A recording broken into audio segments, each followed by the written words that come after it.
Magandang araw po, mga kaibigan. Welcome po sa Kalil TV. Atin pong tunghayan ang aking kwento na pinamagatang Married to the Mysterious Lover.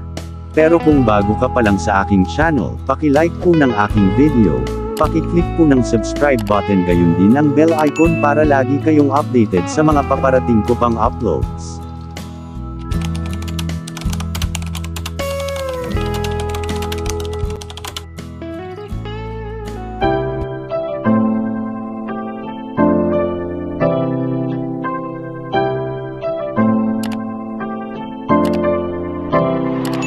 Kalil TV.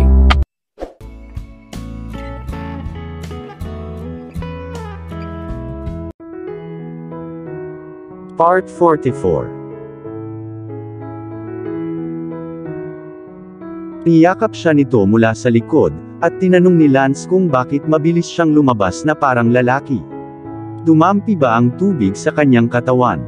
Nagsimula na silang dalawa sa pagtawa. Lumingon siya at nakita niyang nakatali lang ng tuwalya.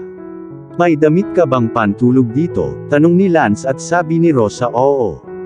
Hinila niya ang strap sa kanyang robe at tinatanggal ang kanyang robe sa kanyang katawan nang hawakan ni Lance ang kanyang kamay.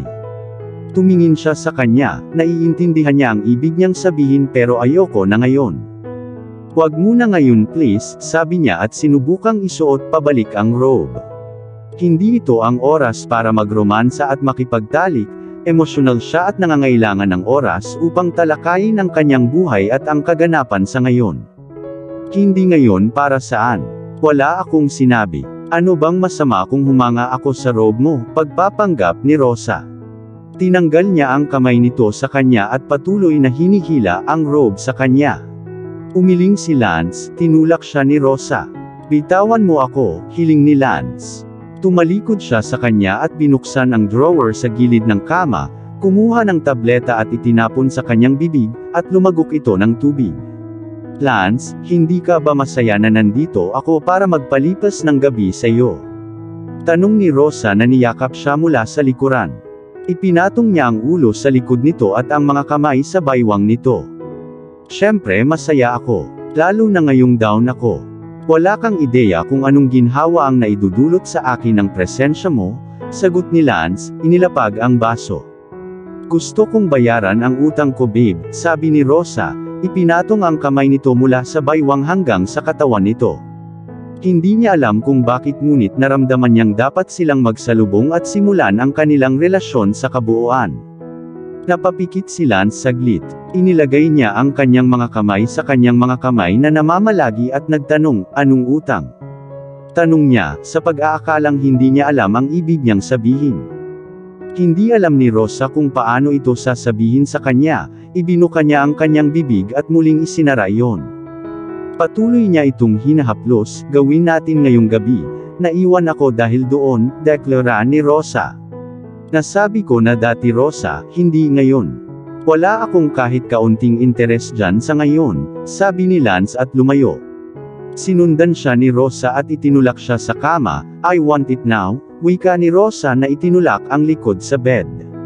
Nakapatong ang mga paa ni Lance sa sahig at ang itaas na bahagi ng katawan ay nasa kama. "Hindi mo maaaring patuloy na magdesisyon kung ano ang mangyayari sa relasyon na ito. Nung gusto kitang makuha, sinabi mong hindi. Kapag wala akong interes dito, sabi mo ngayon. Inaasahan mo bang makikipaglaro ako sa iyo? Magtatalik lang tayo kapag napagdesisyonan ko na, at huwag mo na akong tanungin ngayong gabi." Kailangan kong magpahinga, tinulak siya nito at umakyat ng maayos sa kama. "Di ba sabi mo, ayaw mong magpalit ng pagsisisi? Bakit mo pinag-uusapan ang nangyari sa nakaraan?" Nagkunwaring hindi nasisiyahan si Rosa. "Ayokong magpalit ng sisi. Hindi ito katulad ng pagkawala ng alaala ko sa mga nangyari sa nakaraan. Naalala mo ba na tinawag mo ako at ininsulto pa ako?" sagot ni Lance. Nawala si Rosa. Umaasa pa rin siya diyan. Sinasaktan siya nito at hindi siya nasisiyahan sa pagtanggi nito noon. Ayaw nang magsalita ni Lance. Nag-aaway na sila at ayaw niyang mapunta ito sa panibagong yugto ng hindi pagkakaunawaan. Nais niyang magsimulang gumana ang kanyang mga gamot. Hinila niya ang kubrekama sa ibabaw niya at tumalikod kay Rosa. Nakita ni Rosa kung paano siya humiga sa kama, at hindi na nagsalita pa. Kinuha niya ang pantulog niya at nagpalit. Sa huling pagkakataong umalis siya sa kwarto, aalis din siya. Lumabas siya at tumawa si Lance. Galit ba siya sa kanya? Nagalit din siya sa sinabi nito na hindi. Hinding-hindi ako maniwala na buhay pa ang inaakalang kambal kong kapatid, at malapit pa sa akin, sabi ni Sabrina pagkapasok nila sa mansion. Sinabi ni Kian Hendricks na masaya siya para sa kanya. Naging totoo si Lance sa kanya lalo na noong siya ay buntis. Marahil ang atraksyong iyon ay gumagana sa kanila. Pinuntahan nilang dalawa ang mga batang lalaki at nakita silang nakahiga sa kama. Oras na para magpahinga sila sa gabi. Nang makita nila ang kanilang mga magulang, tumalon sila mula sa kama, ang isa kay Sabrina at ang isa ay kay Kian Hendricks. Ang kanilang mga magulang ay hindi madalas na pumupunta sa kanilang silid, lalo na ang kanilang ina, at sa tuwing nakikita silang magkasama, nagbibigay ito ng masarap na pakiramdam sa kanila. Bakit hindi ka pa natutulog, mommy? Tanong ni Caleb, nakatingin ito sa ina at yumakap sa bewang nito. Pinuntahan namin ng daddy mo si Tito Lance, sagot ni Sabrina. Kung paanong ang dalawang batang lalaki ay kambal at palaging nasa piling ng isa't isa, ganoon din siya sa paglaki ni Lance. Ngunit ang masasamang tao ay nagpakana at inilayo siya sa kanya. Pero masaya siya na buhay pa siya. Buong buhay niya ay magiging masaya siya na natagpuan niya ang kanyang kapatid. Kailan pupunta si Tito Lance para makita kami? Tanong ni Khalil. Hindi pinapayagan ng daddy nila ang maraming tao na magkaroon ng access sa kanila, kaya't nananabik sila sa mga bisita at kaibigan. Si Lance ay tunay ninyong tiyuhin tulad ni Jake. Mula ngayon ay hahayaan ko siyang magkaroon ng access sa inyo anumang oras tulad ni Jake, okay lang ba yon? Tanong niya at sinabi ng mga batang lalaki na okay. Kapatid mo ba si Tito Lance? Tanong ulit ni Caleb. Sinabi ni Kian Hendricks na hindi. Kapatid siya ng mommy nila, kambal niya to be precise. Nagulat ang mga batang lalaki. May kambal bang kapatid ang mommy nila? Anyways, masaya sila at hindi nagtagal ay nag-goodnight din sila sa kanilang mga magulang. Iniisip ko na pagkatapos ng pagdiriwang ng kaarawan para sa mga batang lalaki, ikaw at ako ay dapat na gumawa ng mga plano patungo sa pagpapakasal. Mungkahi ni Kian Hendricks sa sandaling makapasok sila sa kanilang silid. Hindi pa masyado pang maaga, considering we just got engaged recently, sabi ni Sabrina. Gusto niyang i-enjoy ang buhay niya bilang fiancé ni Kian Hendricks bago maging asawa. Sinong may sabi? Sagot ni Kian Hendricks na nakaupo sa sofa at hinila siya para samahan siya. Umupo siya at sinimulang tanggalin ang pagkakatali ng kanyang sandals na may mataas na takong. Gusto kong manatiling fiancé mo kahit sandali, mahal ko. At pagkatapos, pag-isipan nating magpakasal, sagot ni Sabrina. Ang pagiging asawa ko ay mas mabuti kaysa sa pagiging fiancé ko. Gusto kitang makita at tawagin bilang asawa ko. Ngunit kung pipiliin mong maghintay, marahil, balang araw ay maaaring magpasya kayo ni Lance na magpakasal sa parehong araw bilang kambal. Ikaw at ako at siya kasama si Rosa.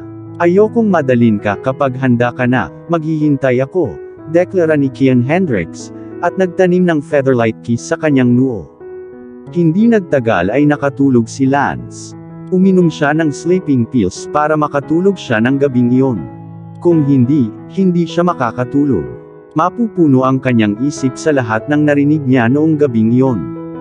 Pero hating gabi, nagising si Lance. Humikab siya, tumingin sa oras, at nakitang pasado 2:00 na ng madaling araw.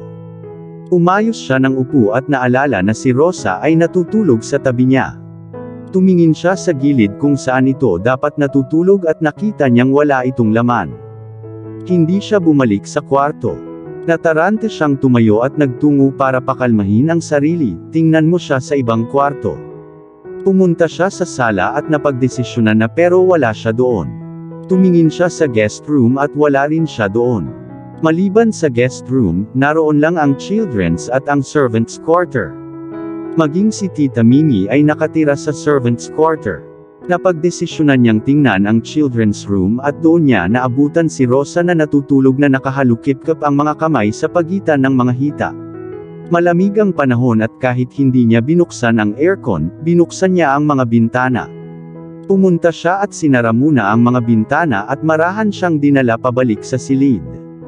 Hindi alam ni Rosa na dinala siya ngunit patuloy siyang natutulog.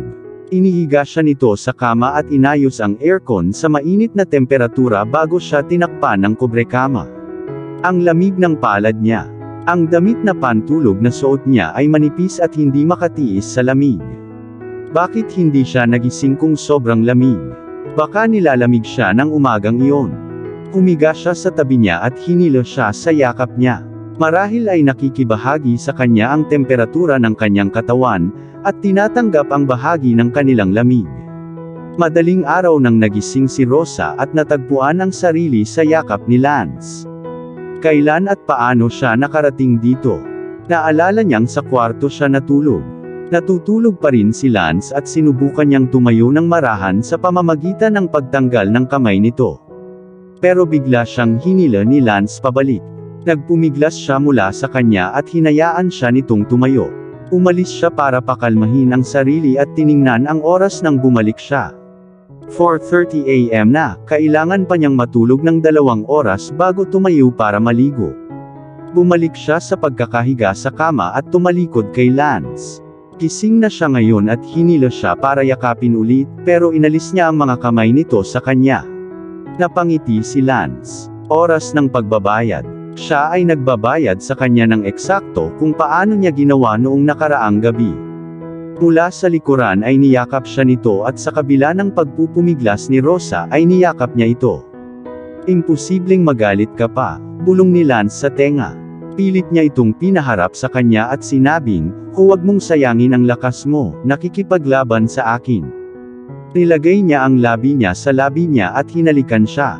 Sinubukan ni Rosa na italikod ang kanyang ulo, ngunit pinigilan siya ni Lance. Kung ayaw mo akong halikan, hayaan mo akong halikan ka, sabi niya. Sumirit si Rosa sa pagitan ng nagngangalit na mga ngipin. Ano ang pagkakaiba ng paghalik niya sa kanya at ng paghalik niya sa kanya? Please Rosa, okay. I am sorry, paumanhin ni Lance. Natahimik si Rosa at hinayaan ang sarili na halikan. Matamis na kinuha ni Lance ang kanyang mga labi at ibinuko niya ang sarili sa mga halik. Naging mainit na halik, ang gayong halik sa isang malamig na umaga ng taglamig. Ibinuko ni Rosa ang kanyang bibig at mas lumalim ang paghalik. Kinuha ang kanyang dila at ninanamnam ang bawat bahagi nito. Sinubukan ni Rosa na hanapin ang buhol-buhol na bahagi ng kanyang damit at nakita niya ito. Hindi nagtagal ay tinulungan siya ni Lance sa pamamagitan ng pagtanggal ng kanyang mga kamay sa robe. Iniwan siyang nakahubad na dibdib at boxer. Nang may pasok niya ang kamay sa ibaba ng maikling damit na pantulog ni Rosa, kinilig siya. Hinubad niya ang kanyang damit pantulog at sinimulang halikan lahat. Tapos na. Ang leeg niya pababa sa cleavage niya. Ramdam na ramdam ni Rosa ang tigas nitong pagsuntok sa kanya. Nang sinimulan niyang sipsipin ang kanyang mga nipples, napaungol si Rosa. Siya ay handa para sa kanya, pero hindi agad siya kinuha ni Lance. Paulit-ulit niya itong pinahirapan, at mahinang umuungol si Rosa na naghihintay na mahiwalay ang mga paa nito, at dumulas sa kanya ngunit biglang huminto si Lance. I have something to say Rosa, taas noo niya sa sarili, pero naglapat ng matinding pagpigil. Nais niyang ipaliwanag o kaya'y aminin ang kanilang relasyon ni Nancy, ngunit sinigawan siya ni Rosa na magpatuloy, pwede naman daw niya itong sabihin mamaya. Mas gugustuhin ko pang sabihin ko sa iyo ang lahat bago tayo gumawa ng anuman pero kung pipilitin mo, sabi ni Lance nung sinabi ni Rosa, kunin mo muna ako at mag-uusap tayo mamaya. Humalakhak siya at binigyan ng mahinang pisil ang dibdib niya. Napaungol siya at sinuklay ang kamay sa buhok ni Lance, nagmamakaawa na kunin siya. Pumwesto siya sa ibabaw niya at pinaghiwalay ang kanyang mga paa, pinapasok ang sarili sa kanya. Nanginginig si Rosa nang maramdamang pumasok si Lance sa kanya. Tumigil siya at tumingin sa kanya at namula si Rosa. Hindi na siya virgin at alam na niya pero nadulas sa kanya ngayon, medyo nahihiya siya dito. Nakita siya ni Lance at alam niyang nahihiya siya. Kailan ka daw magre-regla? Tanong niya. Natapos ko na kahapon, sagot ni Rosa at tumango si Lance. Ibinigay niya ang kanyang sarili sa kanya nang walang pag-aalanlangan. Malakas na tinutulak siya ni Lance. Pumikit si Rosa at napaungol ng matamis, ang galing ni Lance. Inikot niya ang kanyang mga paa sa kanyang baywang at hinayaan siyang sipain siya ng mas malalim sa kanyang kaibuturan. Ito ay isang mahabang panahon ng kasiyahan at pagtatalik. Nang sa kalaunan, tapos na si Lance, hinawakan siya ni Rosa, ayaw niyang paalisin siya. Gusto mo pa? Tanong ni Lance at tumango naman si Rosa. Humalakhak si Lance. Siya ay napakagaspang at demanding. Hindi yon gagawin ng ibang babae maliban sa mga babaeng na-expose sa sobrang pag-ibig. Kahit papaano ay hindi niya ito gusto, ngunit wala naman siyang magagawa. Hindi siya ang kanyang unang lalaki at maaaring sinanay ng lalaking iyon ang kanyang katawan sa anumang naisin niya. Hindi nagtagal ay muli siyang na-arouse at muli siyang kinuha. Sa kalagitnaan, pinangunahan ni Rosa, siya ang gumagawa sa kanya at hindi ang kabaligtaran. Hindi pa nakaranas ng ganito si Lance. Isang babaeng nangangasiwa sa pakikipagtalik sa kanya. May kinuha siyang babae at nahimatay ito sa ilalim niya. Kahit na ito ay isang mahusay na oras kasama si Rosa, mayroon pa rin siyang pakiramdam na siya ay ligaw. Paano niya ito kukunin para maging maayos na katalik? Nang matapos sila, binitawan siya ni Rosa. Hinihingal siya at sinulyapan siya ni Lance. Kailangan niyang huminga dahil siya ang gumagawa sa kanya at hindi siya ang gumagawa sa kanya. Pareho silang nagkaroon ng sexual satisfaction na iyon, at masasabi ni Lance na nakaranas siya ng ibang dimensyon ng sex life. Umaasa siya na hindi siya magiging wilder kaysa dito. Nagulat ako sa iyo Rosa, hindi ko alam na ganito kakagaling, papuri ni Lance. Nagkibit balikat si Rosa at sinabing apprentice pa rin siya sa ilalim niya. Pero bakit mo naman natanong kung kailan daw ako magre-regla? Iniisip ba niya na dahil nag-demand siya ng sex kagabi, may iba siyang motibo? Hindi ako gumamit ng proteksyon. Nais kong malaman kung ikaw ay nasa ligtas na panahon, sagot ni Lance. Sa kainan, nakabihis na si Lance at nag-aalmusal. Si Rosa ay nakaupo sa tapat niya na isang taong naka-pencil skirt. Nakapatong ang buhok niya sa balikat at naka-red lipstick siya. Siya ay magandang tingnan at kaakit-akit. Nag-aalmusal na rin si Tita Mimi. Mukha siyang masaya noong umagang iyon, marahil ay dahil nandoon si Rosa para samahan si Lance magdamag, o dahil nasabi niya rito ang lahat tungkol sa kanyang mga magulang. Tita, tawag ni Lance sa yaya niya. Bigla niya itong tinawag na laban sa kung paano niya ito tinatawag nitong mga taon. Yes Lance, sagot ni Tita Mimi. Ang sweet niyang tawagin na tita niya gaya ng ginagawa ng sister niya.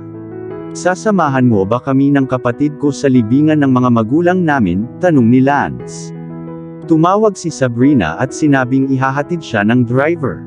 Nag-isip si Tita Mimi bago sinabing, hindi, pumunta ako kay Monica kahapon nang umalis ka papuntang trabaho. Doon mo pa rin makikita ang mga bulaklak ko. Si Erwin naman, wala akong utang sa kanya. I'm sorry, hindi pa ako nakapunta sa tatay mo. Balang araw, susundan kita doon pero hindi ngayon. Tumango si Lance. At maya-maya'y narinig nilang tumunog ang doorbell. Gustong tumayo ni Lance para buksan ang pinto pero mas mabilis si Rosa.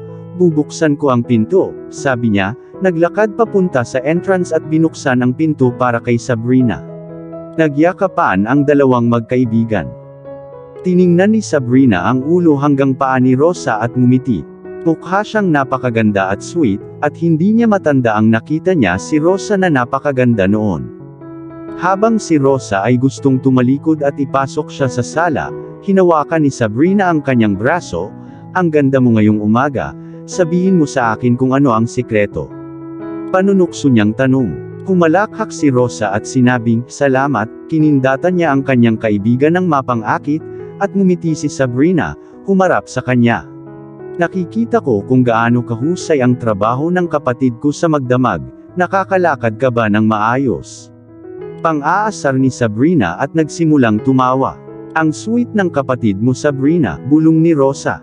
Alam niyang alam na ni Sabrina na nagtalik sila at tinutukso siya nito. May dugo siyang kastilyo, that's not a surprise, sagot ni Sabrina at magkahawak kamay na naglalakad ang magkaibigan para salubungin ang mga nakaupo sa dining. Lumapit si Sabrina at hinalikan ang pisngi ni Tita Mimi at binati ito ng magandang umaga. Tuwang-tuwa ang kanyang tita at iniunat ang kamay na humahaplos sa gilid ng mukha ni Sabrina. Nang iwan niya ang kanyang tiyahin, halos niyakap niya ang mga balikat ni Lance. Hindi niya hinalikan ang pisngi niya bagkus ay inilagay niya ang mukha niya sa sulok ng leeg niya. Napangiti si Lance. Hinaplos ni Sabrina ang kanyang makapal na buhok, ang kanyang mukha bago tuluyang hinalikan ang kanyang pisngi. Hinayaan siya ni Lance na ipahayag ang kanyang pananabik sa anumang paraan na magagawa niya. Todong ngiti si Tita Mimi na nakatingin sa kinikilos ni Sabrina. Siya ay nagpapahayag ng kanyang pagmamahal at alam ang kaligayahan na kapatid niya ito. Masaya rin siya para sa kanilang dalawa. Magseselos sana si Rosa kung ibang babae ang naging intimate sa kanyang Lance ng ganoon. Pero kapatid niya iyon, kambal niya iyon. Umiti siya at bumalik sa pagkain ng almusal niya. Magkapatid sila at kailan may hindi sila naging matalik ni Sabrina sa isa't isa. But knowing they are twins, hindi maipakita ang biglaang closeness. Kamusta sister? Sabi ni Lance at pumunta si Sabrina at umupo. I am fine brother. Kinuha niya ang baso ng wine ni Lance at nilagok iyon. Nagsalin siya ng isa pang wine at iniabot sa kanya. Hindi ka ba sasama sa amin sa almusal? Sunod-sunod na tanong ni Rosa. Nahulaan niyang kumain na nga si Sabrina pero nagtanong out of courtesy. Salamat best friend, kumain na ako bago dumating, sagot ni Sabrina at bumaling kay Lance, nagpadala ng kanyang paghingi ng tawad si Kian Hendricks. May meeting siya ng 7 AM at kailangan niyang umalis noong nakahiga pa ako. Sinabi niya iyon sa akin bago tumakbo palabas ng pinto, paliwanag ni Sabrina. Oh, okay lang, sagot ni Lance. Hindi nagtagal ay natapos na ang almusal at nakatakdang pumunta ang magkapatid at makita ang kanilang mga magulang. Sinundan sila ni Tita Mimi sa pintuan at hinalikan ang dalawa sa kanilang mga noo. Lumabas si Lance, hawak-hawak si Rosa habang si Sabrina naman ay nasa likod. Nakita niya kung gaano ka-romantic ang kapatid at ang kasintahan nito at ang sweet nila. Buti na lang masaya na ulit ang kapatid at bestie niya. Hinihiling niya sa kanila ang kaligayahan, at higit na pagmamahal sa natitirang bahagi ng kanilang buhay. Mas gumwapo si Lance ng umagang iyon, nilagyan ang kanyang designer suit sa isang designer pares ng sapatos. Ang mga sapatos ay tila katulad ng nakita niyang isinuot ni Kian Hendricks, kumikinang at pinakamagagandang leather material. Inisip ni Sabrina kung iyon ang pinakabagong sapatos sa bayan para sa mga lalaki. Wala siyang masyadong alam tungkol sa mga lalaki at sa fashion nila dahil hindi pa siya lumaki na may kapatid. Paglabas nila ng elevator, tinanong ni Lance kung sasakay ba si Sabrina sa kotse niya o ang driver niya ang magdadrive sa kanya. Ihahatid daw siya ng kanyang driver at susunod si Lance sa kanyang sasakyan. Ihahatid na muna kita babe. Tanong ni Lance, lumingon kay Rosa. Wala siya sa kotse niya kaya obligado siyang makita itong ligtas na nakarating sa trabaho. Sasamahan kita, sagot ni Rosa, sabay hawak ulit sa kamay ni Lance. Parang mas nakilala niya ito kaysa dati. Hindi ka ba mahuhuli sa trabaho? Tanong pa ni Lance at hindi na siya nakaimik sa sagot na binigay ni Rosa sa kanya. Pupunta tayo sa iyong mommy at daddy. Sila sana ang mga biyenan ko kung nabuhay sila para makita tayong kasal. Ang pinakamaliit na magagawa ko ay ang samahan kitang makita sila at ipakilala sa kanila bilang babae mo, sagot ni Rosa. Tumingon si Lance at tinitigan siya na may emosyong bumabalot sa mga mata na iyon. Kung nabuhay lang sila hanggang sa araw na iyon, bumuntong hininga siya at bahagyang tumango at niyakap si Rosa. Namamasa na naman ang mga mata ni Sabrina. Siya ay magiging isang mahusay na manugang sa kanyang mga magulang. Ngunit hindi sila pinagtagpo ng tadhana sa bahaging ito ng mundo. Hinawakan ni Lance ang pinto para sa kanya at pumasok siya sa kotse. Pumunta na rin si Sabrina sa kanyang sasakyan at pinagbuksan siya ng driver. Pumwesto si Lance sa likod ng manibela at bago simulan ang ignition ay sinulyapan niya si Rosa, "Salamat sa pagtayo sa tabi ko," at saka sinimulan ang ignition. Naluluha ang mga mata ni Rosa. "Kahit ano para sa iyo babe," sabi niya habang nagmamaneho si Lance palabas ng park at sinundan ang sasakyan ni Sabrina. 20 minuto ang biyahe mula sa kanyang lugar hanggang sa sementeryo kung saan sila inilibing. Nang lumabas si Lance kasama si Rosa, sinabi ni Sabrina na ang mama nila ay inilibing sa dulong bahagi ng sementeryo, ngunit ang kanyang ama ay nasa malapit sa kanilang kinatatayuan. Tumango si Lance. Maraming taon ang pagitan ng kanilang pag-alis. Kaya tiyak, hindi masyadong malapit ang libingan nila. Sinabi ni Lance na pumunta muna sila sa libingan ng kanilang ina. May inabot si Sabrina na bulaklak, kapareho ng hawak niya kay Lance. Noon niya naalala na kukuha daw siya ng bouquet on his way. Pasalamat na lang may binili din ang sister niya para sa kanya. "Wala akong nadala na isa para sa iyo Rosa. Forgive me," paumanhin ni Sabrina at sinabi ni Rosa na okay lang. Ikakabit niya ang kamay niya kay Lance, na parang nabitawan nilang dalawa. Pinangunahan ni Sabrina ang daan at tumayo sa harap ng libingan ng kanyang ina. Mamasa-masa na ang mga mata niya at umaagos na ang mga luha sa kanyang pisngi. Tumingin si Lance at nakita niya ang nakangiting mukha ng babae na ang larawan ay makikita sa lapida, mami niya. Nagpakawala ang kanyang emosyon.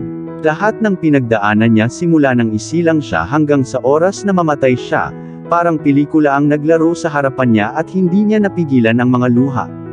"Kamusta na mami? Namiss kita mami, lagi kitang namimiss at mamimiss kita ng tuluyan mami. Dinala ko ang iyong anak, ang iyong minamahal na anak na hiniwalay sa iyo ng masasamang tao.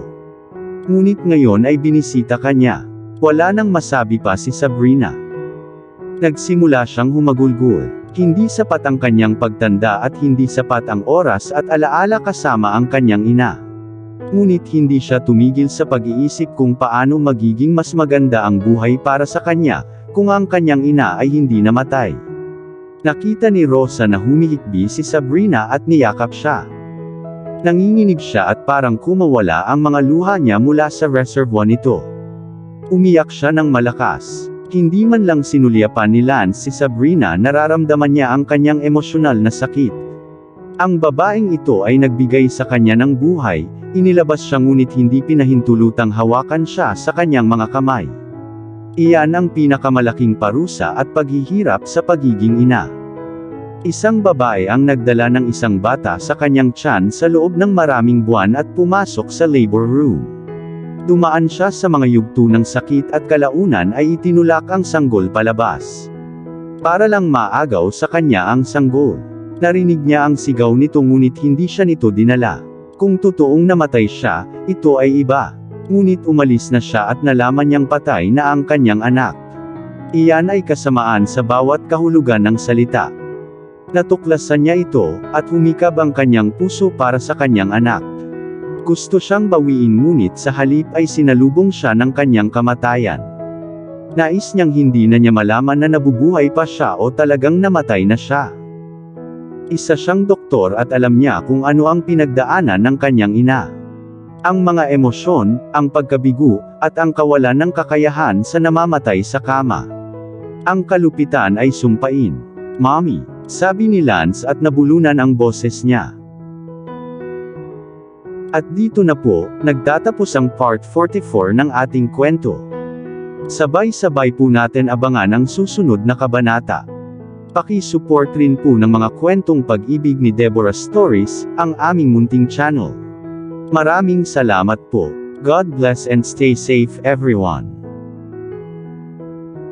Shout out po sa ating mga kaibigan na sina Nora Abdulkadir of Bahrain, Adelita Shirikian of Jerusalem, Israel, Marian Sushon of America, Mary Ann Bakat of Abu Dhabi, UAE, Nelly Gallo of Canada, Abun Shoji of Japan, Anna U. Powell of Florida, USA, Evangeline Caballero of Kuwait, Emma Morgan of Kent, Seattle, Washington, USA, Evain Loha of Hong Kong, Annalisa Trinidad of Guagua, Pampanga, San Matias, Minda Adlawan of Davao City, Marivic Barquio of Kuwait, Lorena Barbosa of Moscow, Russia, Luz Tua of Israel, Trinda Sotelo of Umingan, Pangasinan, Teoni Villaris of Hong Kong, Simpatica of Singapore, Darkman Ed at Mimi of Canada, Devora Valdez of Singapore, Diana Francisco of UAE, Connie Maximo of Taiwan, Catherine Asaha of Kuwait, Jasmine Ramos of Abu Dhabi UAE, Annalisa Jamie of Saudi, Deds Adam of UAE, Annalisa Soldanya of Kuwait, Edita Barrientos of Saudi Arabia, Fiel Daliwan of Singapore, Janice Lunhas of Qatar, Jane Zinyu of Riyadh City, Jennifer Gonzalo of Kuwait, Jane Gupit of Batangas City, Judy Char of Kuwait, Jean the Best of England, Harna Baduli of Saudi Arabia, Helen Tambanilo of Bahrain, Zenaida Porter of Australia, Hala Aguilan of UAE, Karen May Plato of Hong Kong, Merlon Thomas of Bahrain, Maria Renbuentipo of Uniza Al Qasim KSA, Via Nakasagde of Kuwait, Nitz Reyes of Kuwait, Naranjo Luz of Hong Kong, Nympha Tolentino of Hong Kong, Maria Luningning Fabre of Brunei, Castaneda Jane of Macau, Cheryl Pastor of Hong Kong, Blessy A. Vitrio of Cyprus, Europe, Brigada Arconado of Hong Kong, Sia Sampok of Riyadh, Saudi Arabia, Cheryl Crofts of Australia, Coco Alcos of Germany, Elorder Dates Linkay of Hong Kong, Concepcion Zingabo of Qatar, Chiang Lo of Hong Kong, Elisa Orivilio of Barcelona, Spain, LV Canlubo of Batangas, EJ Cat of Hong Kong, Flor Arcega of Ambulong, Batangas City, Gemma Cubila Geraldo of Cyprus, June Gwyneth Igorot Country Sounds of Hong Kong, Hayane of Japan, Janine Castaneda of Casantaan, Urdaneta, Pangasinan, Jen Pitao of Qatar, Taylon 21 of Hong Kong, Tizl Ignacio of Hong Kong, Julie Bodoy of Italy, Marshall Lemery of Israel, Manang Mary's Channel of Oman, Maricel Love of Doha, Qatar, Mariam Hilario of Hong Kong,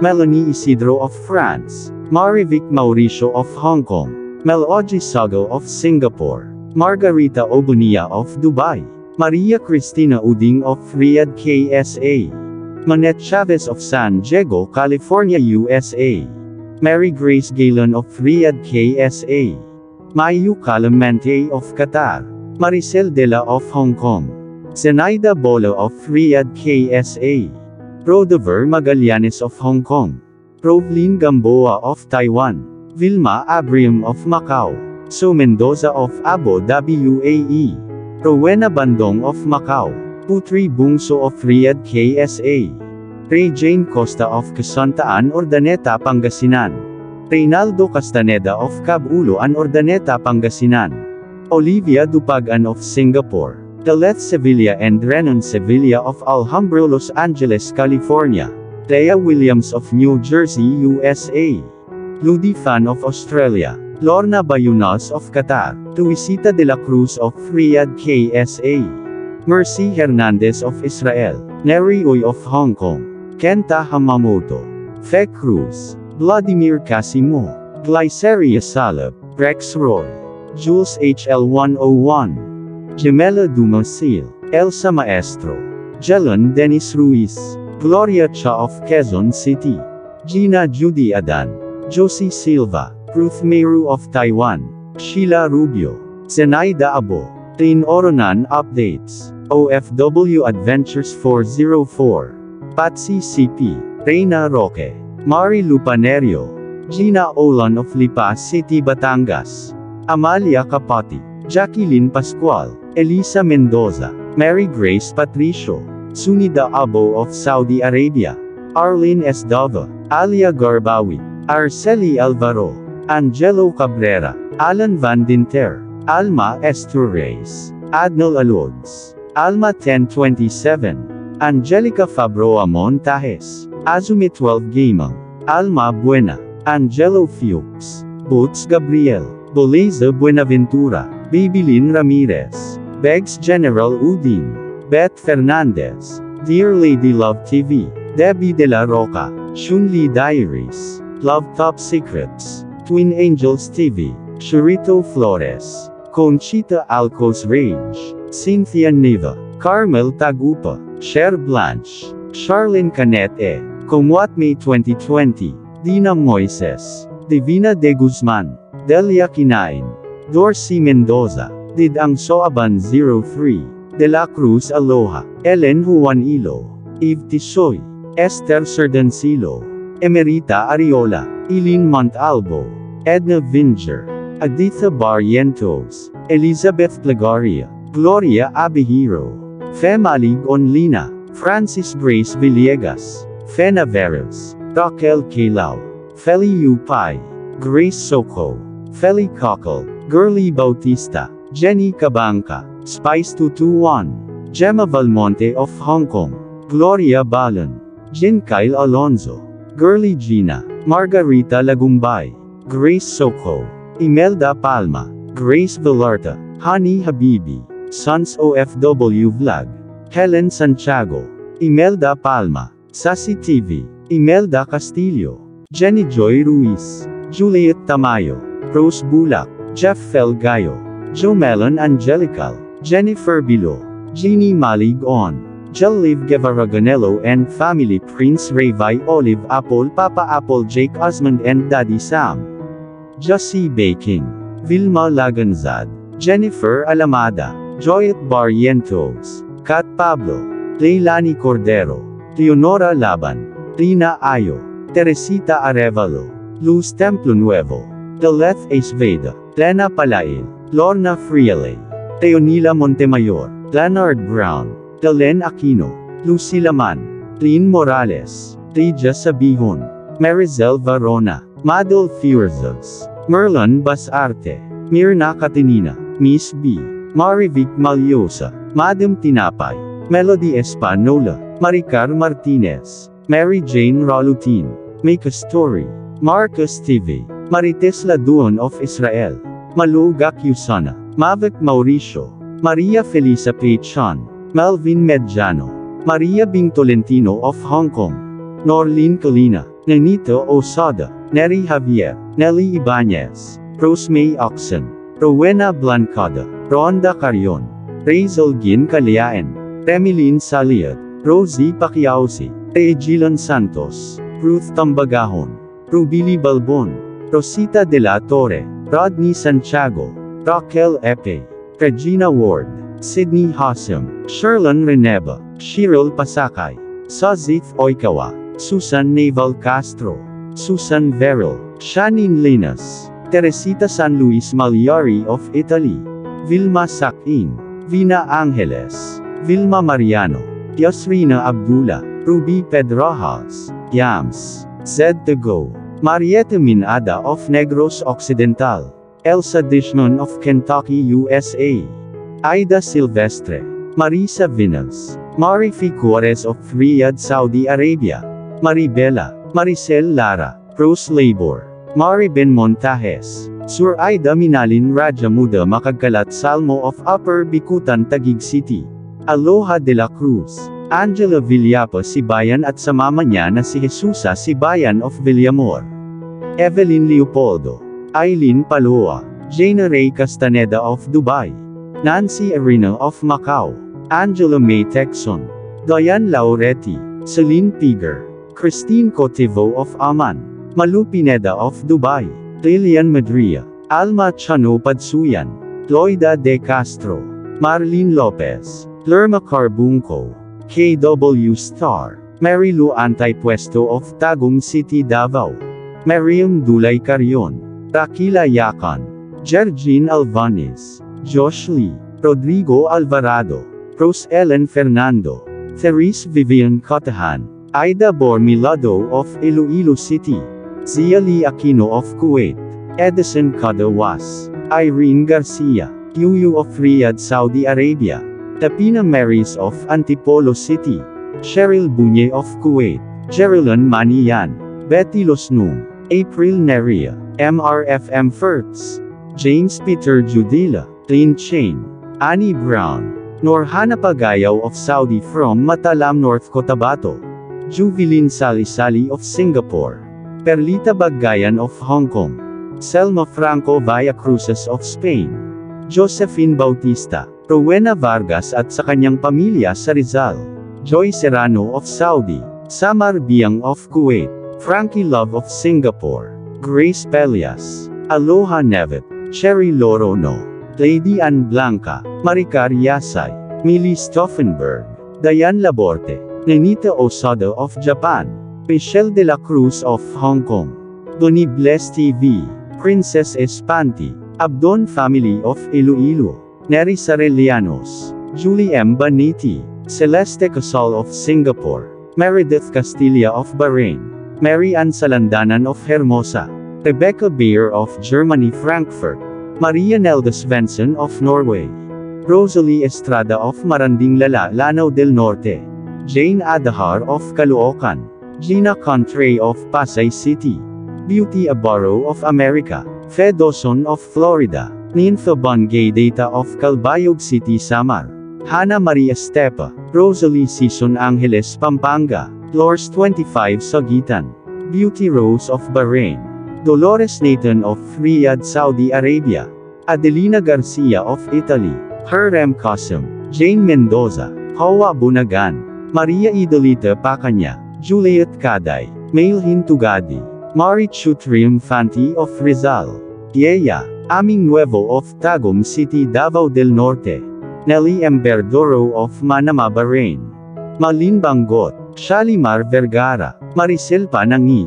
J. Jean Ever at 22, Asil A. Noel, Tina Oy, Winnie Sabusap, Marvelin Bonzo, Singing Song 8 Song, Chris Santos, Serex Manlunas, Pretty Jen, Mrs. Evelyn Guanzon of Iloilo, Angie Talili of Riyadh Saudi Arabia, Luz Pantas of Riyadh Saudi Arabia, Annalyn Magno, Irene Philip of Benguet Baguio, Lea Miro of Taif Saudi Arabia, Maria Shalane C. Chong, Asinoda 09 of Hong Kong, Claire Christine, Melanie Mateo of Kuwait. Maraming salamat po sa laging pag-support nyo sa Dion Channel TV at Kalil TV. God bless and stay safe.